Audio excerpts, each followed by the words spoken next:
पढ़ रहे हैं electric field intensity due to a point charge. अगर हमें निकालना है कि इलेक्ट्रिक फील्ड इंटेंसिटी एक पॉइंट चार्ज पे, मतलब किसी पॉइंट पे, अगर ये पॉइंट हमारे पास डिस्टेंस गिवन है कि वो कितनी दूर है किससे, सोर्स चार्ज से, तो हम कैसे निकालेंगे उसकी इलेक्ट्रिक फील्ड इंटेंसिटी कैसे निकालेंगे। हमने तो पता है इलेक्ट्रिक फील्ड इंटेंसिटी क्या होती है, फोर्स पर यूनिट चार्ज, लेकिन ये भी तो हमें देखना है ना कि वो कितने पॉइंट डिस्टेंस पर है। अगर ज़्यादा डिस्टेंस पर होगी, दूर होगी, तो हमारे पास क्या होगी, इंटेंसिटी उसकी कम होगी। तो यही चीज़ निकाल लें। एक तो हमने इंटेंसिटी का पढ़ा, अब हम निकाल रहे हैं इलेक्ट्रिक फील्ड इंटेंसिटी, कि उस फील्ड के अंदर कितनी ज़्यादा इंटेंसिटी होगी अगर किसी भी पॉइंट पर हमारे पास एक पॉइंट गिवन हो गया कि इतना डिस्टेंस है हमारे पास टेस्ट चार्ज का, सोर्स चार्ज से डिस्टेंस हमारे पास गिवन, तो उसके बाद हम कैसे निकालेंगे वो डेरिवेशन के लिए। अगर हमने सपोज़ करना है कि हमारे पास एक टेस्ट चार्ज हो, किसी भी पॉइंट पी पे हमने क्या कर दिया, उसको प्लेस कर दिया। अब क्या होता है, पॉइंट चार्ज हमेशा याद रखना, या अगर सोर्स चार्ज हमेशा पॉजिटिव होते हैं, सही है। सोर्स चार्ज हो, टेस्ट चार्ज हो, हमारे पास ये कौन से होते हैं, पॉइंट चार्ज हो, तो एक हमेशा इसकी हम जो साइन जो लेंगे वो क्या लेंगे, पॉजिटिव। और इन दोनों के जो दरमियान जो हमारे पास मीडियम है वो हमने सपोज़ किया एयर है, इसको हम रिप्रेजेंट करते हैं एप्सिलॉन नॉट से। अगर एयर मीडियम हो, अगर एयर के अलावा कोई और सा मीडियम हो, वाटर हो, ग्लिसरीन हो, कुछ भी हो, तो हम उसको रिप्रेजेंट करते हैं ई, मतलब एप्सिलॉन से। ये चीज़ भी आपको बताऊंगा मैं आगे और चीज़ इस बारे में। तो अभी इनके बीच में हमारे पास मीडियम कौन सा है, एयर, फ्री स्पेस जिसे कहते हैं। मतलब हमारे पास एक सोर्स चार्ज है, हमारे पास एक टेस्ट चार्ज है, उन दोनों का एक कुछ ना कुछ पी डिस्टेंस है हमारे पास, सही है। और इन दोनों के दरमियान हमारे पास क्या है, मीडियम एयर है। अब ये देखिए कि पॉइंट चार्ज क्या है, प्लस, सही है, और सोर्स चार्ज भी क्या है, प्लस। अब पॉइंट चार्ज जब सोर्स प्लस प्लस क्या होंगे, आपस में रिपेल होंगे। कैसे होंगे, पॉइंट चार्ज जो है वो इसके अंदर फील्ड के अंदर है, सही है। अब फील्ड के अंदर है तो ये इसके करीब आने की कोशिश करेगा, जब करीब आएगा तो क्या होंगे, जब प्लस प्लस है तो आपस में क्या हो जाएंगे, रिपेल हो जाएंगे। कहाँ चले जाएगा, दूर चले जाएगा। तो इसकी जो फोर्स है तो कहाँ पे शो कर रही है, इस तरह शो कर रही है कि मतलब ये फोर्स अंदर के साइड नहीं जा रही, फोर्स कहाँ आ रही है, बाहर के साइड आ रही है। मतलब ये आपस में क्या हो रहे हैं, रिपल्जन हो रहा है। हमें कूलम्स लॉ का पता है, F इज इक्वल टू क्या होता है, के Q1 Q2 upon R square.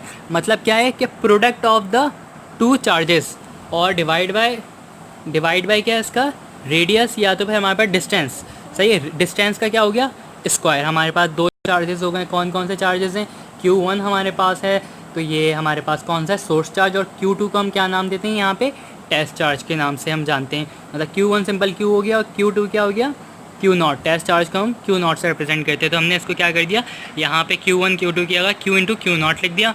अब हमने एक काम करा, ये जो Q है ना, इसके साथ क्या हो रहा है, Q0 के साथ मल्टीप्लाई, सॉरी ये जो Q0 है Q के साथ क्या हो रहा है, मल्टीप्लाई। उस साइड आके क्या हो गया, डिवाइड हो गया। ये F अपॉन Q0 ये क्या है, हमने पढ़ा है अभी।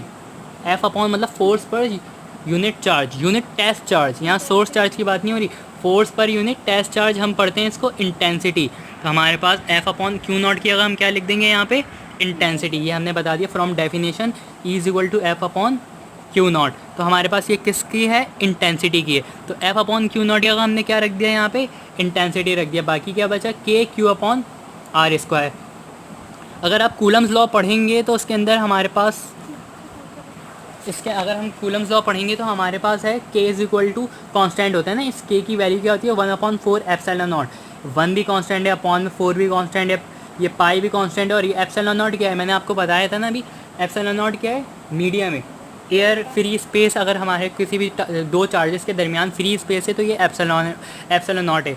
और इसकी एक एक्सपोनेंट की वैल्यू भी होती है 8.8 एक्सपोनेंट -12, इस तरह हमारे पास इसकी वैल्यू भी होती है। और अगर हम पूरे के की बात करें तो इसकी हमारे पास वैल्यू होती है 9 एक्सपोनेंट 9।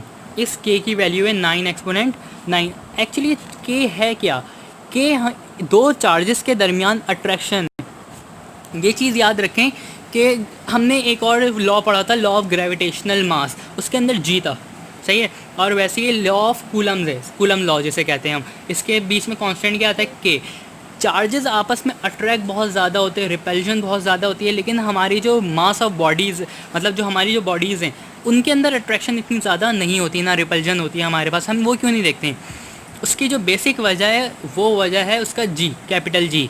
किसका, लॉ ऑफ ग्रेविटेशन मास के अंदर हमारे पास कैपिटल जी है, उसकी वैल्यूज़ हमारे पास क्या होती है, बहुत कम होती है। जबकि यहाँ पे के की वैल्यू क्या है, हमारे पास बहुत ज़्यादा है। तो इस वजह से इनका अट्रैक्शन और रिपल्जन बहुत ज़्यादा है, जबकि मास का मतलब जो हमारे पास लॉ ऑफ ग्रेविटेशन मास है, दो बॉडीज़ के दरमियान अट्रैक्शन या रिपल्जन क्या होता है, कम होता है, क्योंकि जी की वैल्यू क्या होती है, बहुत ज़्यादा कम होती है। तो ये देखिए, ये जो formula E is equal to K Q upon R square, ये मैंने कैसे कर दिया, E इज इक्वल टू के की अगर रख दिया 1/4 पाई एप्सिलॉन नॉट डॉट, ये मैंने रख दिया Q अपॉन आर स्क्वायर, इस तरह सेम। अगर इन वेक्टर फॉर्म करूँगा तो मैं ये आर कैप लगा दूंगा, ये हम किस लिए रिप्रेजेंट करते हैं, वेक्टर के लिए।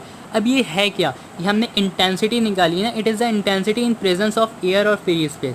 ये इंटेंसिटी कब होगी, किसी दो चार्जेस के दरमियान, जब हमारे पास क्या होगा, बीच में मीडियम कौन सा होगा, एयर होगा। अब ये फॉर्मूला क्या बता रहा है, ये तो हमारे पास चलो मीडियम बता रहे हैं, हमारे पास ये कांस्टेंट वैल्यूज़ है, E is equal to Q upon R square. यहाँ पे सिर्फ और सिर्फ इंटेंसिटी जो फील्ड देखी जाएगी, किस उस बुनियाद पे देखी जाएगी, यहाँ पे Q, हमारे पास Q क्या है, Q हमारे पास सोर्स चार्ज है। तो हम फील्ड जब भी निकालेंगे तो फील्ड हमें टेस्ट चार्ज नहीं बताएगी, फील्ड कौन बताएगी, सिर्फ और सिर्फ सोर्स चार्ज के उस के चार्ज की फील्ड कितनी है। फील्ड हमेशा सोर्स चार्ज की होती है, टेस्ट चार्ज की नहीं होती। इसीलिए इंटेंसिटी के उसमें हमारे पास सिर्फ Q है, एक Q है, Q और Q नॉट नहीं है, हमारे पास सिर्फ क्या है, एक Q है, और अपॉन आर स्क्वायर, मतलब ये इन्वर्सली प्रोपोर्शनल किसके हो गया, डिस्टेंस के स्क्वायर के। अब सपोज़ करें, अब अगर हमारे पास हमारे मीडियम जो है एयर के अलावा कोई और सा है, now in the presence of any other medium, हम कैसे लिखेंगे ये चीज़, हमारे पास E डैश के हम रिप्रेजेंट करेंगे। यहाँ से हम क्या रिप्रेजेंट कर रहे थे, E से रिप्रेजेंट कर रहे थे, ये हम रिप्रेजेंट करेंगे E डैश से 1/4 पाई एप्सिलॉन ऑन, सही, एप्सिलॉन, और ये क्या था, एप्सिलॉन नॉट। तो हम किससे रिप्रेजेंट करेंगे, अब किसी और मीडियम को हम कहते हैं एप्सिलॉन, और बाकी चीज़ हमने एकदम सेम वैसे ही रख दी। अब हमने क्या करना है इसके अंदर, अगर हम देखें तो हमारे पास फॉर्मूला होता है E is equal to E R multiply by E not, मतलब it is the product of E R and E not. E R क्या है, रिलेटिव हमारे पास परमिटिविटी है। अब ये चीज़ें आपने पहले से स्टडी करनी है इस बारे में आपने, कि रिलेटिव परमिटिविटी क्या है। हमारे पास रिलेटिव परमिटिविटी एक्चुअली होता है हमारे पास ratio of epsilon divide by epsilon not. तो ये चीज़ हमारे पास रिलेटिव परमिटिविटी है। सिंपल यही समझना आप, मीडियम है। अब ये एप्सिलॉन का हमारे पास क्या है, E R dot E not, तो हम इस ई की जगह क्या रख देंगे, E R dot E not रख देंगे। अब हमने क्या करा, 1/ER को हमने सेपरेट कर लिया, बाकी 1/4 pi epsilon naught dot Q upon R square, और ये वेक्टर फॉर्म में तो हमने इसको, कोई मसला तो नहीं है ना अगर इसको वापस, क्योंकि अब ब्रैकेट है तो हम मल्टीप्लाई कराएं तो वही फॉर्म वापस आ जाएगी। कुछ चीज़ें होती हैं, ट्रिक्स होती हैं, करने की ज़रूरत होती है डेरिवेशंस के अंदर ना।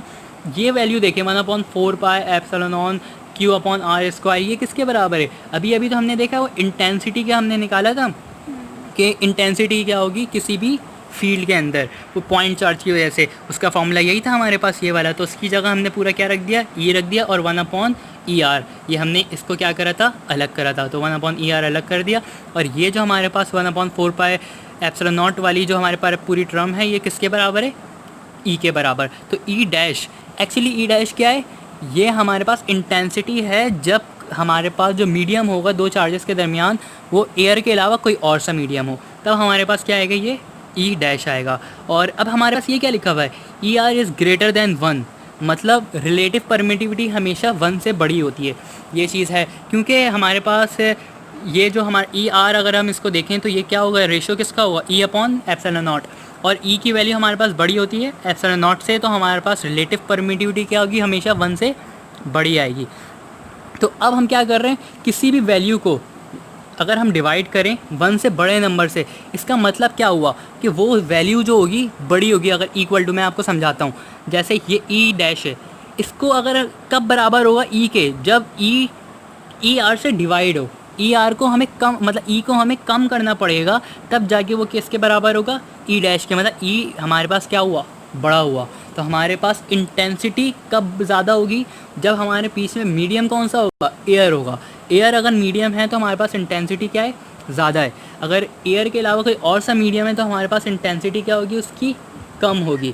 तो हमारे पास हमने ये भी चीज़ पढ़ी है कि फोर्स दो चार्जेस के दरमियान कब ज़्यादा होगी, जब हमारे पास मीडियम कौन सा होगा, एयर होगा। तो वैसे ही इंटेंसिटी भी कब ज़्यादा होगी, जब हमारे दो चार्जेस के दरमियान क्या होगा, मीडियम एयर होगा।